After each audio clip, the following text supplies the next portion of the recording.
Hi everyone, welcome back to the my new video. My name is Shubham और आप देख रहे हैं ट्रेड विद शुभम। तो यार आज की हमारी लर्निंग वीडियो को मैं कुछ प्रोसेस के तरीके से समझाना चाहता हूं और वो प्रोसेस बहुत ही इम्पॉर्टेंट है होने वाला है। लेकिन वो चीज़ को समझने के लिए आपको चार्ट पैटर्न समझना होगा। लेकिन चार्ट पैटर्न समझने से पहले यार अगर वीडियो पे आ गया तो बिल्कुल राइट वीडियो पे आया, वीडियो को लाइक कर देना, चैनल को सब्सक्राइब कर लेना और ऐसी इंटरेस्टिंग वीडियो देखने के लिए बेल नोटिफिकेशन को ज़रूर ऑन कर लेना, क्योंकि बेल नोटिफिकेशन को जब भी ऑन रखोगे तो मेरी हर एक वीडियो का नोटिफिकेशन एंड इन्फो आपके पास टाइम से पहुँचता रहेगा। तो आज हमारी चार्ट स्ट्रेटजी को समझने के लिए 6 बेसिक चीज़ें मैं आप लोगों को बताने वाला हूँ और बेसिक चीज़ें क्या हैं वो भी आपको वीडियो में पता चल जाएगा। तो चलिए ठीक है, वो 6 स्ट्रेटजीज क्या हैं वो मैं आप लोग को बता देता हूँ। पहली स्ट्रेटजीज होती है यार अपना माइंड। अगर पहली चीज़ हम बात करें तो माइंड होता है और माइंड को बहुत ही ज़्यादा आपको सॉफ्ट रखना पड़ता है ट्रेडिंग के मामले में। अगर आप ट्रेडिंग करते हैं तो आपका माइंड बिल्कुल सॉफ्ट होना चाहिए, ना कि भ्रमित होना चाहिए कि भाई हम ट्रेड ले रहे हैं और आप बहुत बड़े कन्फ्यूजन में हो जाएं। तो ये अपना पहला पॉइंट हो गया, क्योंकि माइंड बहुत ही क्लियर होना ट्रेडिंग के मामले में इम्पॉर्टेंट है। अब दूसरी बात होती है ट्रेड। भाई दूसरी चीज़ को हम समझते हैं कि ट्रेड क्या होती है। तो यार सबसे पहली चीज़ बता दूँ कि आप जिस प्लेटफॉर्म पर ट्रेड करते हैं, मान लीजिए कोई भी हो, कोई भी ऐप्स हो, एंड मान लीजिए एंजल वन है, धान है, ट्रेडिंग व्यू है, कोई भी हो, आपको एक ही ट्रेड पे ट्रेड कभी नहीं करनी। लगभग अपने लिए कंपलसरी है कि 4-5 तो ट्रेड ऑप्शन रखने ही रखने चाहिए कि आप उसमें अच्छी खासी एक ट्रेड बना सके, एक ट्रेड ले सकें। भाई एक पे प्रॉफिट नहीं मिल रहा तो दूसरे प्लेटफॉर्म पे मिल जाए, दूसरे पे नहीं मिल रहा तो तीसरे पे मिल जाए। तो आपको जो है कॉमन सी चीज़ है कि 4-5 ट्रेड ऑप्शन रखने ही रखने चाहिए। अब तीसरी लेवल की बात करते हैं हम, तो तीसरे लेवल की बात करते हैं स्ट्रैटेजीज़ की कि भाई स्ट्रैटेजीज़ क्या होती है। तो सबसे बड़ी चीज़ स्ट्रैटेजीज़ होती है भाई लेवल को अपग्रेड करना, चार्ट को समझना, चार्ट को एनालाइज करना, इन्हें कहते हैं स्ट्रैटेजी।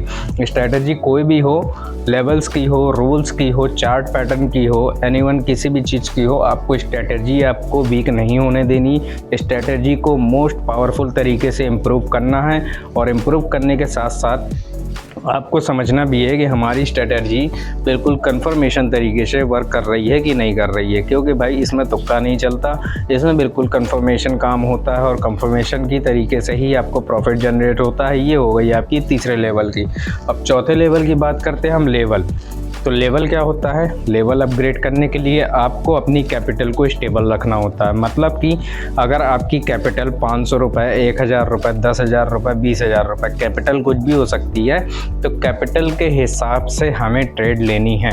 मतलब मान लीजिए, सीधा सा एग्जांपल दे रहा हूँ कि आपकी ट्रेड 20,000 रुपये की है, तो इसका मतलब ये नहीं कि आपकी कैपिटल 20,000 की है तो आप आज के ही डे में प्रेजेंट टाइम पे 20,000 की ट्रेड ले लें। ऐसा नहीं करना, क्योंकि आपके पास इतनी बड़ी कैपिटल नहीं है कि आप आगे चल के प्रॉफिट ले सके। तो उस ट्रेड के लिए मैं कहता हूं कि 20% भाग से ही आपको ट्रेड लेनी है। मान लीजिए 20,000 की आपकी कैपिटल है तो आपको 2,000 से ट्रेड लेना स्टार्ट करना चाहिए। स्टार्ट करने के साथ साथ उससे ही प्रॉफिट बनाने की कोशिश करना चाहिए, क्योंकि जब आपकी धीरे धीरे कैपिटल बड़ी होगी तो आपको ट्रेड लेने में भी आसानी होगी। मान लीजिए कि चलिए ठीक है, आपने एक ही बार में 20,000 की कैपिटल पूरी ट्रेड पे इन्वेस्ट कर दी। अब वो इन्वेस्ट होने के बाद ऐसा तो होगा नहीं कि भाई प्रॉफिट ही हो जाए पूरा। तो प्रॉफिट होने के साथ साथ आपको जो है अपनी कैपिटल को स्टेबल भी रखना है। तो आपको जो है ऐसे ट्रेड पे ट्रेड लेनी है जहाँ पे लॉस के चांसेस 90% ना हो, केवल 10% हो। आपको वहाँ पे प्रॉफिट एंड मार्जिन देखने को दोनों मिले। स्टॉक्स की बात करें, शेयर्स की बात करें, वो कुछ भी हो सकता है। तो उसके लिए आपको मेन मैटर करता है इस लेवल को कैसे अपग्रेड करना है। तो लेवल के लिए आपको स्ट्रैटेजीज बहुत तेजी से समझनी पड़ेगी और बिल्कुल क्लियर तरीके से समझनी पड़ेगी। तो ये हो गया आपका चौथा सिस्टम। अब बात करते हैं रूल की। तो रूल यार सारे ट्रेड पे अलग अलग ऑप्शन होते हैं, अलग अलग तरीके से होता है, अलग अलग हर प्लेटफॉर्म के अलग अलग रूल होते हैं। एंजल वन का अलग है, धान का अलग है और ट्रेड व्यू का अलग है, काफ़ी सारे ट्रेड ऑप्शन है। तो जब हम कोई भी डीमेट अकाउंट ओपन करते हैं, डीमेट अकाउंट ओपन करते समय उसकी टर्म एंड कंडीशंस हमारे सामने शो होती हैं। तो यार देखो, कोई भी ट्रेड व्यू पे आप डीमेट अकाउंट बना सकते हैं। जाहिर सी बात है, मेरे डिस्क्रिप्शन में भी आपको डीमेट अकाउंट बनाने के लिए लिंक मिल जाएगी। आप वहाँ से भी जाके अपना ट्रेड अकाउंट बना सकते हैं। मेरे डिस्क्रिप्शन में जाइएगा और वहाँ से आपको डीमेट अकाउंट बनाने के लिए अच्छी खासी एक लिंक पड़ी होगी, वहाँ पे आपको क्लिक करना है। धान की हो, एंजल वन की हो, मैंने सबकी दे रखी है। आप जिस पे ट्रेड करना बेटर समझते हो तो उस पर ट्रेड ले सकते हैं, तो कोई दिक्कत नहीं है। तो वहाँ से आप जो है कर सकते हैं। लेकिन मोस्ट इंपॉर्टेंट चीज़ क्या है बताना चाहता हूँ कि सारे ट्रेड व्यू ऑप्शन की आपको जो कहते हैं डीमैट अकाउंट बनाने से पहले टर्म एंड कंडीशंस को अच्छे से पढ़ लेना है। ना कि भाई बहुत से लोग होते हैं ओके ओके ओके ओके करते चले जाते हैं, बाद में उनके साथ कोई भी स्कैम हो जाता है, कुछ भी हो जाता है तो बोल देते हैं भाई हमें पता ही नहीं था, हमें कुछ ये नहीं था। तो भाई अपनी नॉलेज, अपने सिक्योरिटी के लिए आपको जो है बेसिक इन्फो आना बहुत ज़्यादा ज़रूरी है।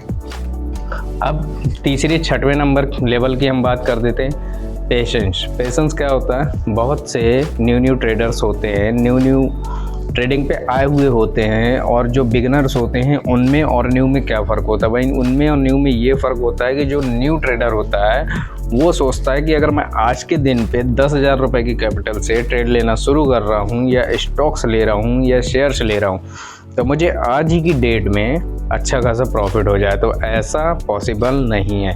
ये मैं आप लोग को हर वीडियो में बता देता हूँ कि अगर 10,000 की कैपिटल से लेके अगर आप ट्रेड करना स्टार्ट कर रहे हैं, आप आज की डेट पे ही सोच रहे हैं कि आज की डेट पे आपको अच्छा खासा प्रॉफिट मिल जाए, तो ये भाई 99% ट्रेडरों का फेल हो जाता है, क्योंकि इसके लिए सबसे ज़्यादा ज़रूरी होता है पेशेंस।